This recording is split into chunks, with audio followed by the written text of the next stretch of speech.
되신 주님 나의 영혼 찬양하리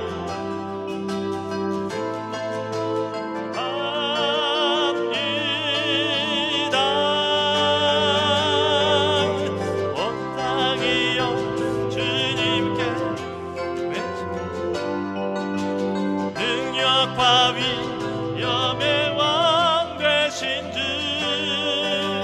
산과 바다 소리쳐 주의 이름을 외치리 주행하니 기뻐 노래하며 영원히 주님을 사랑하리라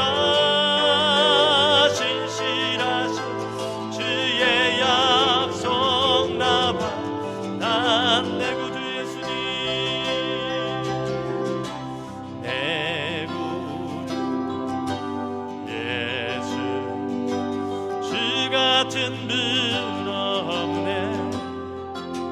내 평생에 찬양하리 놀라운 주의 사랑을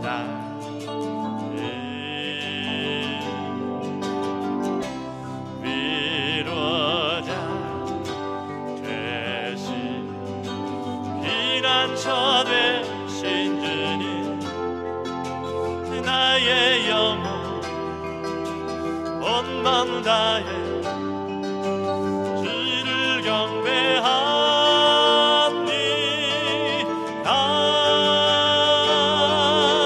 온 땅이여 주님께 외쳐라 능력과 위엄의 왕 되신 주 산과 바다 소리쳐 주의 이름을 높이리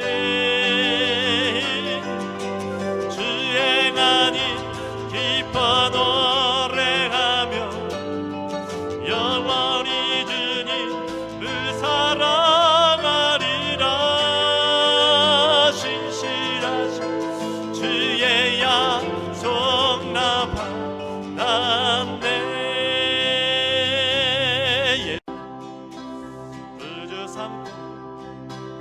성령과 피로써 거듭나니 이 세상에 내 영혼이 하늘의 영광 누리도 할렐루야 이것이 나의 간증이요 이것이 나의 찬송일세 나 사는 동안 끊임없이 구주를 찬송 예수로 나의 구주 삼고 예수로 나의 구주 삼고 성령과 피로써 거듭나니 이 세상에서 내 영혼이 하늘의 영광 누리도 아멘 이것이 나의 간증이요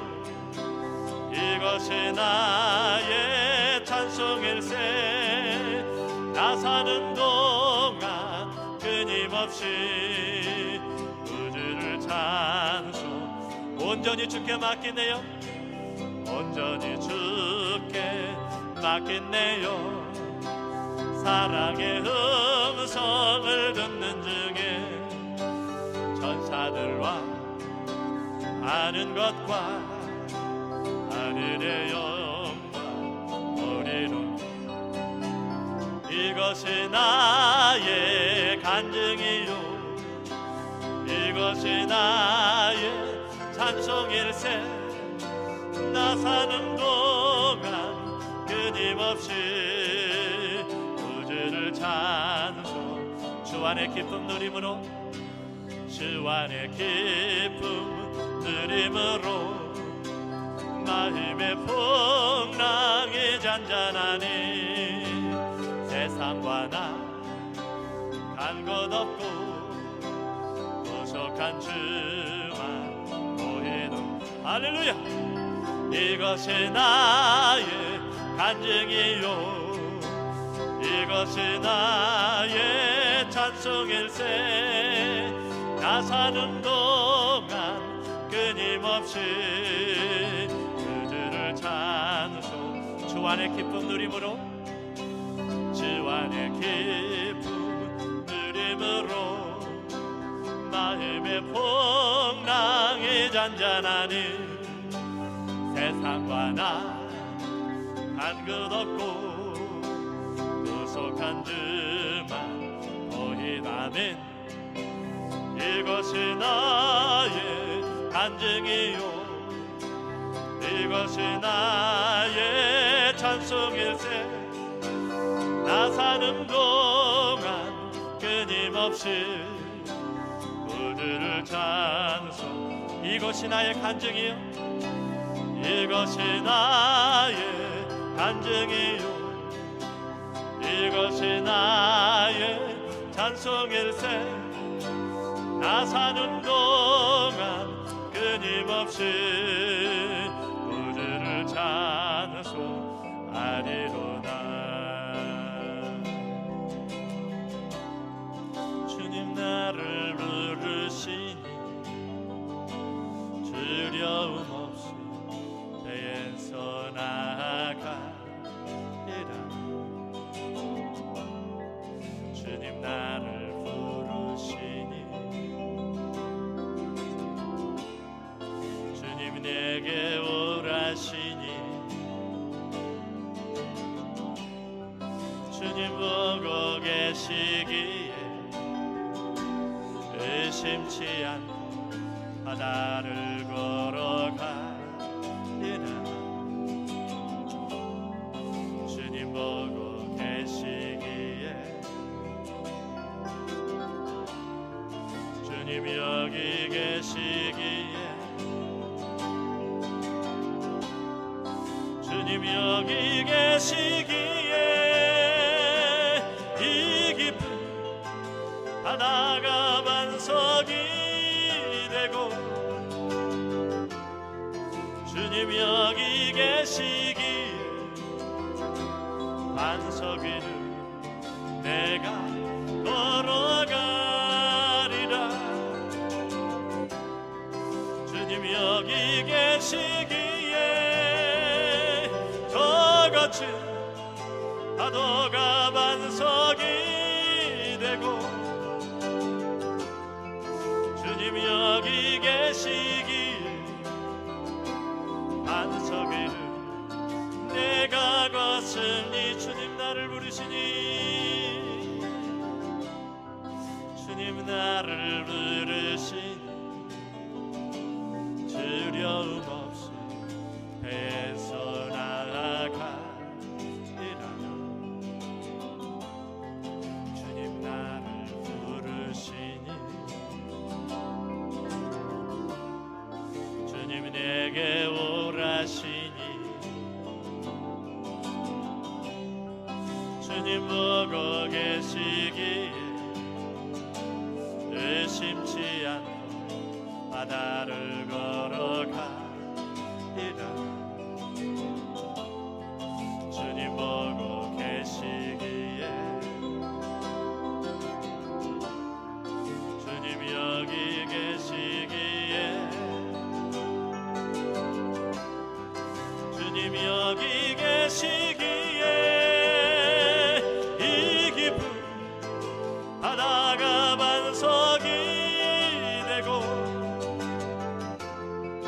주님 여기 계시기에 반석 위를 내가 걸어가리라. 주님 여기 계시기에 더 거친 파도가 반석이 되고 주님 여기 계시기에 반석 위를 내가 우리 손을 들고 찬양합니다. 주님 여기 계시기에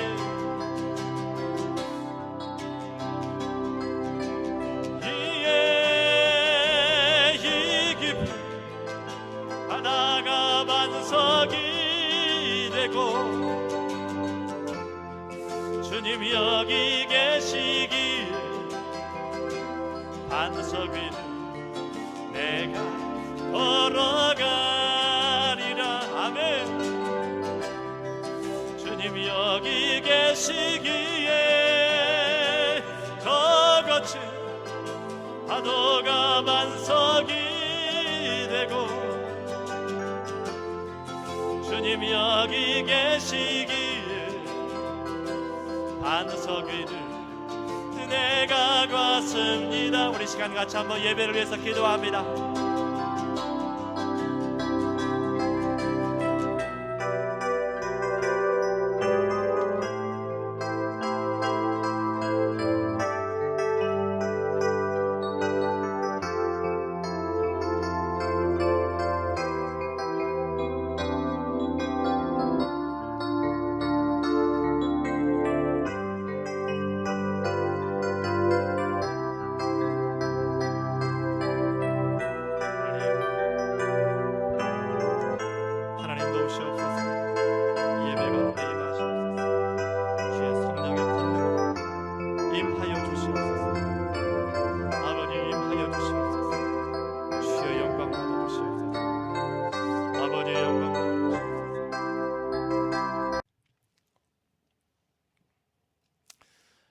할렐루야, 할렐루야. 사랑합니다. 아멘. 우리 오늘 사도행전 16장 16절로 34절까지에 있는 말씀을 같이 봉독했습니다. 바울과 실라가 빌립보에서 전도하는 과정 가운데에 귀신 들려서 점치는 여종 하나가 몇 날 며칠을 따라다니면서 바울에 대해서, 실라에 대해서 이야기를 합니다. 틀린 얘기를 하는 것이 아니라 맞는 얘기를 합니다. 맞는 얘기를 하는데 문제는 무엇이냐면 방해가 되어진다라는 것입니다. 하나님의 사역을 하는데 방해가 되는 거예요. 그래서 바울이 예수의 이름으로 그 점치는 귀신 속에 들어있는, 점치는 여종 속에 들어있는 귀신을 내어 쫓는, 그것 때문에 바울과 실라가 감옥에 갇히는 내용이 오늘 본문의 내용입니다. 시골에 사신 분들은 아마 한 번씩 경험을 해보셨을 것입니다. 저 또한 시골에 살았기 때문에 경험을 해봤습니다. 무슨 경험이냐면 고구마나 감자를 캐보신 경험이 있으십니까? 반응이 싸늘합니다.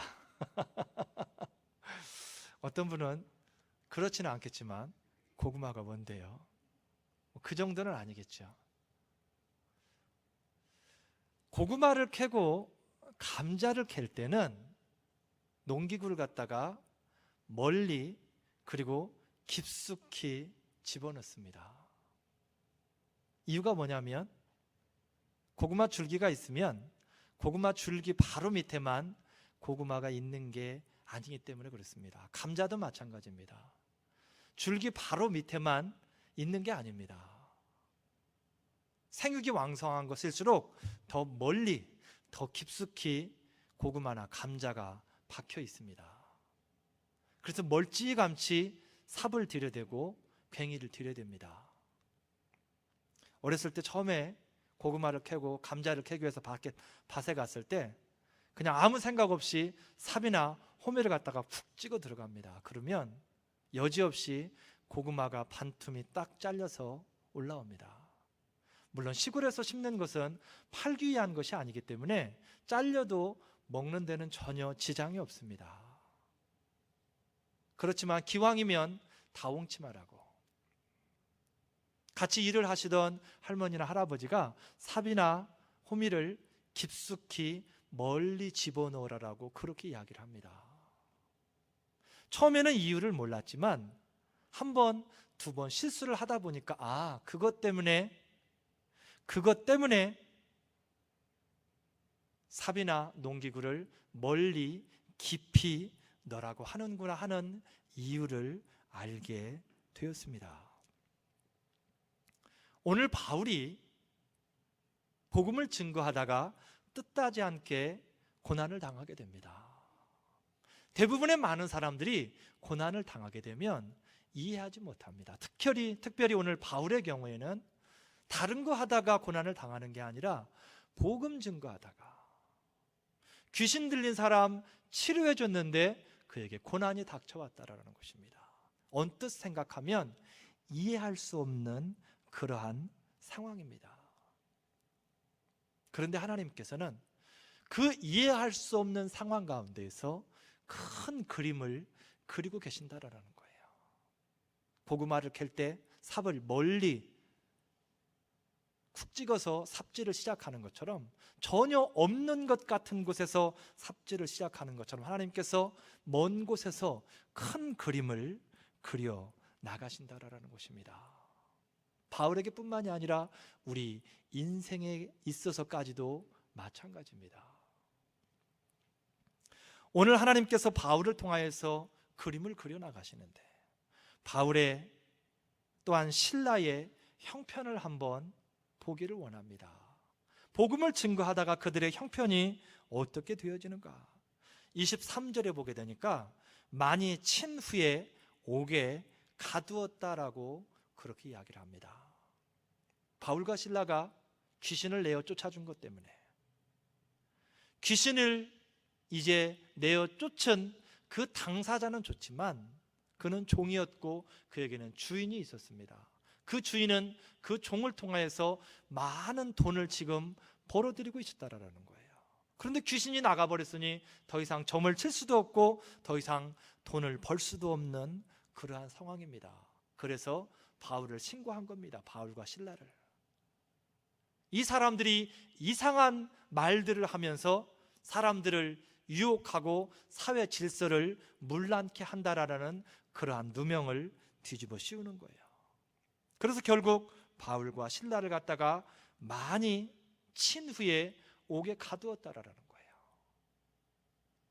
죄를 지었으면 그때나 지금이나 재판을 하는 것이 당연한 지사입니다. 이 사람이 무슨 죄를 지었고 얼마만큼의 형벌을 받아야 된다라고 하는 그러한 재판이 있어줘야 되는데 그러한 재판도 없이 불법적으로 형이 집행되어졌다라는 거예요. 또한 24절에 보게 되니까 저를 깊은 옥에 가두고 그 발을 착고에 채웠더니라고 그렇게 기록을 합니다. 깊은 옥에 가두었다라는 것은 지하 감옥을 이야기합니다.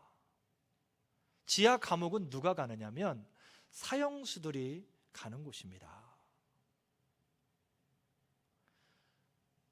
사형수들을 보면은요, 정말 조금 심하게 이야기하면 오줌을 지릴 정도입니다. 눈을 마주치면.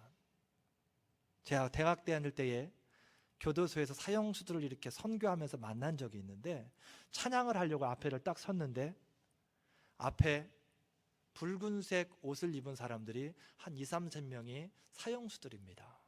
뒤에는 푸른색 죄수복을 입었습니다. 일반 죄수들입니다. 눈빛이 다릅니다. 도대체 눈을 마주칠 수가 없는 거예요. 물론 예수님을 영접한 사람들은 마음이 변화되어졌기 때문에 눈빛이 다릅니다. 그런데 그 사람들은 그냥 시간이 되어졌기 때문에 앞에다가 앉혀놓은 거예요. 혹시라도 찬양을 부르는 시간에 목사님이 말씀을 증거하는 시간에 마음이 변화되어지라고 앉혀놓은 거예요. 얼마나 살기가 등등한지 모릅니다. 팔짱을 다 껴고 이러고 앉아 있습니다. 바울이 들어간 감옥이 그 사형수들이 있는 감옥이라는 거예요. 분리되어져 있는 곳이 아니라 같이 그곳에 함께 수용되어져 있다라는 것입니다. 또한 그 발은 착고에 채워져 있다라는 것입니다. 착고는 무엇이냐면 수갑 같은 건데 중간에 긴 나무가 있습니다. 강목 같은 게 있어요, 중간에요. 그래서 딱 묶어놓게 되면 움직일 수가 없습니다. 발을 이렇게 오므릴 수가 없는 거예요. 쫙 벌린 상태에서 있어야 됩니다. 그런 상태에서 바울이 지금 지하 감옥에 갇혀 있다라는 것입니다. 그 형편을 보면 심한 매질과 또한 착고에 채여진 상태로 지하의 사형수들과 함께 그렇게 수감되어진 그러한 상황입니다. 그러한 상황 가운데에서 바울과 실라의 행동을 보게 되면 25절에 보게 되니까 밤중쯤 되어서 바울과 실라가 기도하고 하나님을 찬미하며 죄수들이 들었더라라고 그렇게 기록되어 있습니다. 밤중쯤은 대략 어느 시간이냐면 밤 12시경쯤 되는 그러한 시간입니다. 한밤중에, 오밤중에 깜깜한 지하 감옥에서 그다지, 아니 너무나도 좋지 못한 그러한 환경 속에서 게으름 피우다가 아니라 하나님 복음 증거하다가 그들이 이러한 어려운 형편 가운데 있는데 그들은 하나님을 원망하기보다는 오히려 하나님을 찬송하고 하나님께 예배했다라고 성경은 그렇게 기록을 합니다. 바울과 실라가 왜 한밤중에 찬송과 기도를 했을까? 다른 시간들도 많이 있었을 텐데 그 이유를 본다라면 좀 전에 얘기했던 것처럼 바울과 실라는 심한 매를 맞았습니다. 매 맞은 데가 아마 욱신욱신 쑤셔서 잠을 이룰 수가 없었을 거라는 거예요. 죄인으로서는 아니지만 물론 죄인이었으니까 맞았겠죠. 저도 고3 때 아직까지도 잊혀지지 않는 게 야간 자습 시간에 학교에서 있기가 싫어가지고 도망갔습니다. 친구 둘이서 도망가서 시내를 밤새도록 돌아다닌 거예요. 근데 걸렸어요, 선생님한테. 그 다음날 와가지고 진짜 비 오는 날 먼지 나도록 맞았습니다. 그러니까 그냥 맞은 게 아니라 이렇게 일반적으로 선생님들이 보면 지시봉을 들고 다닙니다. 그런 매로 맞은 게 아니라 이 걸레자루 있죠. 큰 걸레자루를 딱 빼가지고 야구방망이로 휘두르듯이 이렇게 때리는데 딱 10대 맞았습니다.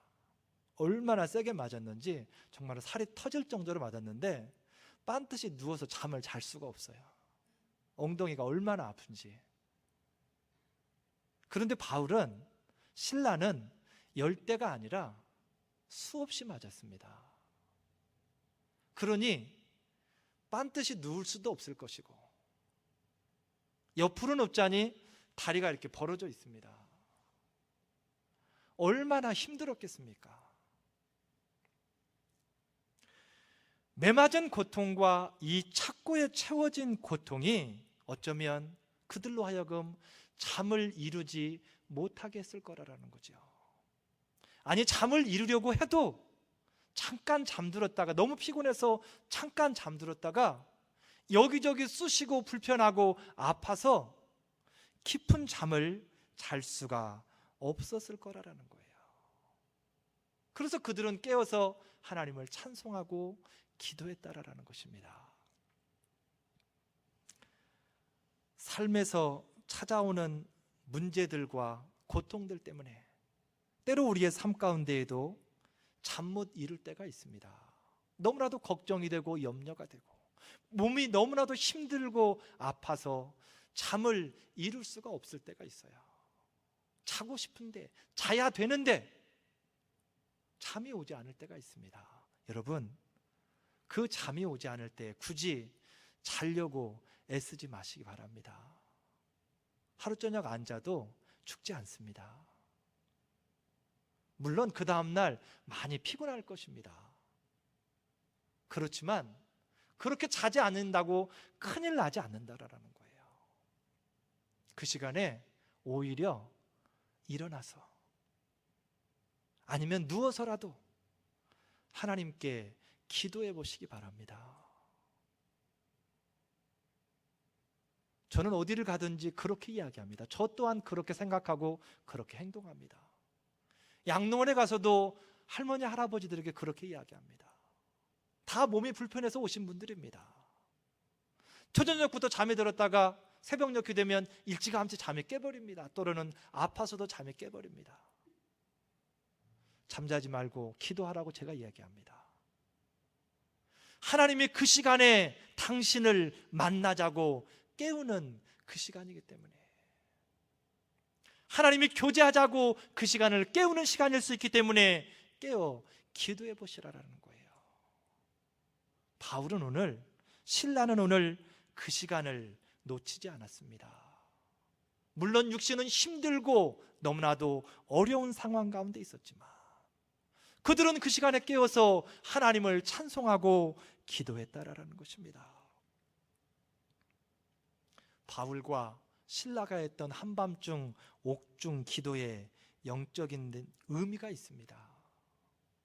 그들이 한밤중에 했던 그 기도와 찬송에는 영적인 의미가 있다라는 거예요. 어떤 영적인 의미가 있느냐? 첫 번째는 영혼의 자유함을 누리라라는 것입니다. 그들의 육신은 이미 옥에 갇혔고 착고에 채워져 있습니다. 아무런 육신은 자유를 누릴 수가 없다라는 것입니다. 비록 몸은 감옥에 갇혀 있고 착고에 채워져 있지만 영혼까지 구속할 수는 없습니다. 저도 마찬가지지만 많은 사람들이 삶이 힘들고 어려우면 내 마음까지도 힘들고 어렵습니다. 육신이 병들고 어려우면 내 마음까지도 병들고 어려워지는 경우가 많이 있다라는 거예요. 근데 분명한 것은 육신과 마음은 분리되어지는 것입니다. 육신이 구속되어진다 할지라도 영혼은 결코 구속되어질 수 없다라는 것입니다. 여러분, 찬송과 기도는 성도에게만 주어진 영혼의 자유이며 또한 특권입니다.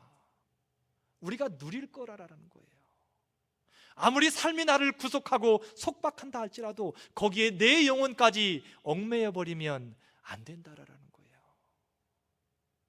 내 영혼만큼은 그 구속되어진 상황 속에서 자유함을 누릴 수 있어야 된다라는 거예요. 삶이 너무 바쁘게 돌아간다 할지라도 내 영혼만큼은 여유를 되찾으며 하나님을 찬양하고 예배할 수 있는 그러한 자유를 누릴 수 있어야 된다라는 거예요.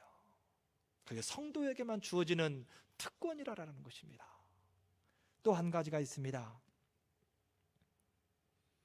인생의 한밤중에도 낙심하지 말라라는 것입니다.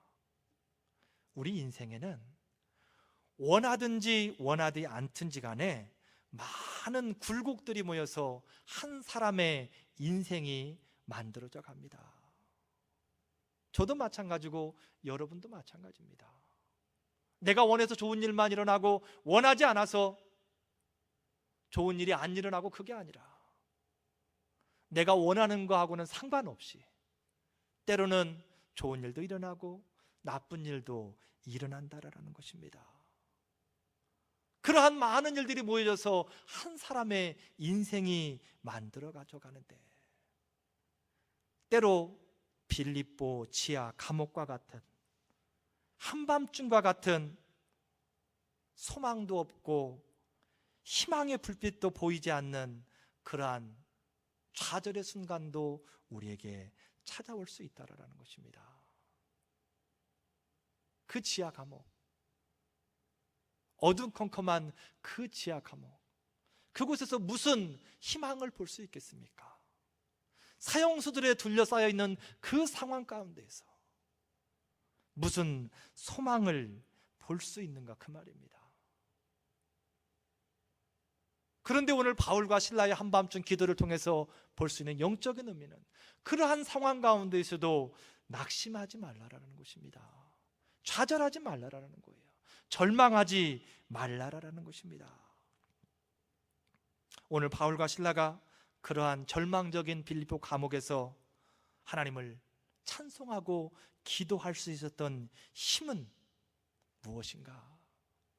고린도후서 4장 8절에 보게 되니까 바울의 고백입니다. 우리가 사방으로 우겨쌈을 당하여도 쌓이지 아니하며 답답한 일을 당하여도 낙심하지 아니하며라고 그렇게 바울이 고백을 합니다. 바로 바울은 그 절망적인 순간 가운데서도 출구를 알고 있었기 때문에, 그 상황을 헤어나갈 수 있는 출구를 알고 있었기 때문에 그런 낙심하지 않았다라는 것입니다. 낙심하기보다는 오히려 하나님을 찬송하고 기도할 수 있었다라는 거예요. 아무리 자신이 빌립보 감옥에 갇혀 있다 할지라도, 아무리 환경은 절망적이고 어둠컴컴하고 소망도 없고 희망의 빛도 전혀 없는 그러한 상황에 있다 할지라도 바울은 출구를 알고 있다라는 것입니다. 성경에 보게 되면 많은 그러한 신앙의 믿음의 선배들을 볼 수 있습니다. 창세기 13장에 보게 되면 아브라함이 등장합니다. 갈대아 우르를 떠나서 조카 롯과 함께 생활을 했던 이 아브라함이 어느 날 갑자기 결단을 하며 조카 롯을 떠나보냅니다. 조카 롯은 당시에 가장 번영했던 소돔과 고모라를 향해 갔고, 아브라함은 광야를 향해서, 롯의 반대편인 광야를 향해서 떠나갑니다. 어떻게 그렇게 여유 있는 행동을 할 수 있습니까? 광야의 삶을 산다 할지라도 그에게는 출구가 있다라는 것을 알았기 때문에. 사도행전에 소리에 맞아 죽어가는 스데반 집사 또한도 자신을 돌로 치는 그 사람들을 향하여서 오히려 하나님께 용서를 구할 수 있는 그러한 기도를 드립니다. 어떻게 그렇게 할 수 있습니까? 그 또한 출구를 알고 있었다라는 거예요. 내가 지금 죽음의 직면에 있지만, 아니 죽어가고 있지만 출구를 알고 있었기 때문에, 다윗 또한도 사망의 음침한 골짜기를 걸을지라도 해를 두려워하지 않을 것은 그 또한 함께 하시는 하나님이라고 하는 그 출구를 알고 있었기 때문에 그 또한 두려워하지 않았다라는 것입니다. 바울과 실라가 그 참혹한 빌립보 감옥에서까지도 하나님을 찬양하고 기도할 수 있었던 데에는, 거기에 있는 모든 사람들이 아무도 알지 못했던 출구를 그들만은 알고 있었기 때문에 이해할 수 없는 행동을 하고 있었다라는 것입니다. 그러면 바울과 실라가 알고 있는 출구는 과연 무엇입니까? 어떤 출구를 알고 있었기에 그러한 이해할 수 없는, 도무지 납득이 되어지지 않는 그러한 행동을 할 수 있습니까? 시편 50편 15절 말씀에 기록합니다. 환난 날에 나를 부르라. 내가 너를 건지리니 네가 나를 영화롭게 하리라. 할렐루야. 여호와 하나님 앞에 부르짖을 때에, 절망의 삶 가운데서 그를 건진다고 하는 여호와 하나님, 그 하나님의 말씀, 곧 하나님이 바울과 실라에게 있어서 출구가 되어지더라라는 것입니다. 시편 91편 15절 말씀에도 저가 내게 간구하리니 내가 응답하리라. 바울과 실라에게 있어서 출구는 바로 무엇이냐면 하나님을 예배하고 하나님의 이름을 부르는 것, 그게 바로 그들에게 있어서 출구가 되어졌다라는 거예요. 바로 찬송하고 기도하는 것, 그게 바로 그들에게 있어서 그 삶을 헤어나는 출구가 되어졌다라는 것입니다. 그런데 문제는 대부분의 많은 사람들이, 저도 마찬가지고 여러분들도 아마 예외일 수는 없을 것입니다. 많은 사람들이 그렇습니다.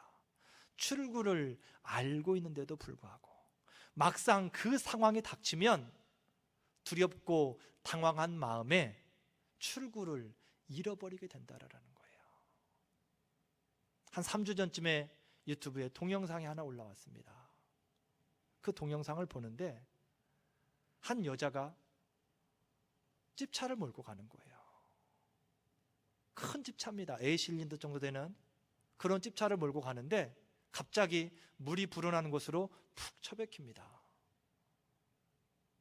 처음에는 차가 푹 들어가는 게 아니라 그냥 앞바퀴 정도, 범퍼 정도까지 잠길 정도까지 차가 푹 들어갔습니다. 그런데 점점점 차가 끌려 들어가는 거예요.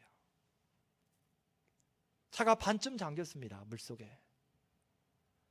그 속에 한 여자가 타고 있었는데 차가 박히면서 기절을 한 줄 알았는데 기절하지 않았더라고요. 그 안에서 후레쉬 불빛이 막 보입니다. 조금 더 시간이 지나고 차가 완전히 잠기면서 결국 여자가 죽었다라고 기사가 나옵니다. 당황했기 때문에. 분명히 살아있었는데도 불구하고 문을 열고 나오지 못했던 것입니다. 물론 바로 문은 열리지 않습니다. 조금 더 시간이 지나서 차에 물이 차야만 문이 열려지는데 당황하니까 그냥 거기에서 어떻게 하지를 못하고 죽어가더라라는 것입니다. 우리의 삶에도 마찬가지입니다. 분명히 출구를 알고 있음에도 불구하고 두려움이, 당혹스러움이 나로 하여금 출구를 찾지 못하게 하고 잃어버리게 한다라는 것입니다. 삶에서 당혹스러움이, 두려움이 나로 하여금 하나님을 예배하지 못하게 하고 하나님을 찬송하지 못하게 한다라는 것입니다. 오늘 삶의 출구를 알고 그 출구를 향해서 갔던 바울과 실라의 삶의 변화가 일어납니다. 어떤 변화인가? 오늘 본문 말씀 26절에서 34절에 보게 되니까 구속된 옥문이 다 열어졌다라고 그렇게 이야기합니다. 옥문만 열어진 것이 아니라 착고가 풀렸습니다. 또한 간수와 그의 가족이 모두 예수를 믿는 그러한 일이 일어났습니다. 그들의 삶 가운데에 기쁨이 임했다라고 성경은 그렇게 이야기를 합니다. 하나님이 바울을 통하여서 오늘 그리고자 하는 그림은 여기까지입니다. 이 그림을 위해서 바울이 생각지도 않았던, 원치 않았던 고난을 당하게 하신다라는 것입니다. 전혀 계획이 없었지만 절망의 환경이, 좌절과 소망이 없는 그러한 환경이 그를 둘러덮었지만 그가 출구를 온전히 알고 행했을 때의 그의 삶의 변화를 통하여서 이제 바울과 실라가 할 수 있는 것은 그들이 겪었던 경험들을 통하여 사람들 앞에, 하나님 앞에 간증할 수 있게 되었다라는 것입니다. 나에게 이러한 일이 있었습니다. 정말로 절망적인 상황이었는데 하나님을 예배하고 찬송했더니 삶의 문제들이 하나씩 벗겨지고 해결되어지더니 그 현장이 기쁨으로 변해버렸습니다. 할렐루야. 저와 여러분의 삶이 그렇게 되어지기를 주님의 이름으로 축복을 드립니다. 오래전에 바울과 실라가 빌립보 감옥에서 사역했던 그 출구는 지금도 모든 믿는 성도들에게 열려있고 또한 지금도 사용되어지고 있는 출구입니다. 삶에 얽혀진 여러 가지 문제들 속에서 저와 여러분과 예수 그리스도를 믿는 많은 성도들이 간증을 남기라고 아직까지도 사용되어지고 또한 열려있는 출구라 그 말입니다. 우리의 영적인 출구를 알고 있습니까? 삶 속에 하나님께서 우리에게 주신 출구를 잘 이용하고 있는가 그 말입니다. 시편 42편 8절 말씀에 기록하기를 낮에는 여호와께서 그 인자하심을 베푸시고 밤에는 그 찬송이 내게 있어 생명의 하나님께 기도하리로다. 바로 어두움의 현실 속에서 믿음으로 하나님을 찬양하고 기도를 다짐하는 그러한 시편 기자의 고백입니다. 하나님께서는 저와 여러분의 삶 속에 우리가 알지 못하는 큰 그림을 그리고 계십니다. 그 그림 속에서 고난과 절망 중에도 그 그림 속에 출구를 준비하고 계시는 하나님인 것을 믿고 오히려 절망과 좌절이 아니라 하나님께 기도하며 찬송하기를 원하고 계십니다. 저와 여러분이 믿음이 하나님께서 열어놓으신 그 출구를 알므로 인하여서 어떤 환경 가운데에서도 하나님을 찬송하고 기도하며 예배하시기를 주님의 이름으로 축복을 드립니다. 지금 서 있는 이곳에서 높임을 받으소서. 내가 밟는 땅 주님의 땅이니 하늘이 주의 이름 높이 올리며 넓은 바다가 주를 노래해. 모든 만물 주를 경배해. 모든 입술 주를 찬양해. 천지를 만드신 만물의 통치자 높임을 받으소서. 내 평생에 주의 이름 높이며 어느 곳에서든지 주님을 예배하리라. 내가 밟는 모든 땅 아버지의 영광이 선포되어야 하리. 찬양하며 주님을 예배할 때 하늘 가득한 주의 영광 보리라. 나를 통하여 나의 입술을 인하여 주의 이름 높임을 받으소서. 우리 시간 들은 말씀 생각하며 같이 한 목소리를 한번 기도하겠습니다. 하나님, 내가 하나님을 온전히 예배하는 자 되어지기를 원합니다.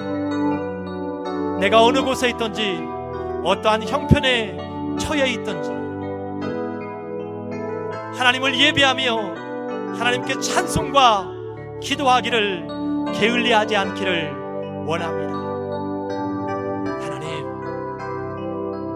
하나님을 예배하는 것만이 우리의 삶에 여러 가지 얽혀있는 문제들 가운데에 출구가 되어짐을 이 시간 말씀을 통해 다시 한번 깨닫습니다. 하나님, 예배자 되어지게 하시옵소서. 찬송하는 자 되어지게 하시옵소서. 기도하는 자 되어지게 하여 주시옵소서. 주의 능력으로 우리를 붙들어 주장하여 주시옵소서. 모든 만물 주를 경배해. 모든 입술 주를 찬양해. 천지를 만드신 만물의 통치자 높임을 받으소서. 내 평생에 주의 이름 높이며 어느 곳에서든지 주님을 예배하리라. 내가 밟는 모든 땅 아버지의 영광이 선포되어야 하리. 찬양하며 주님을 예배할 때 하늘 가득한 주의 영광 보리라. 나를 통하여 나의 입술을 인하여 주의 이름 높임을 받으소서.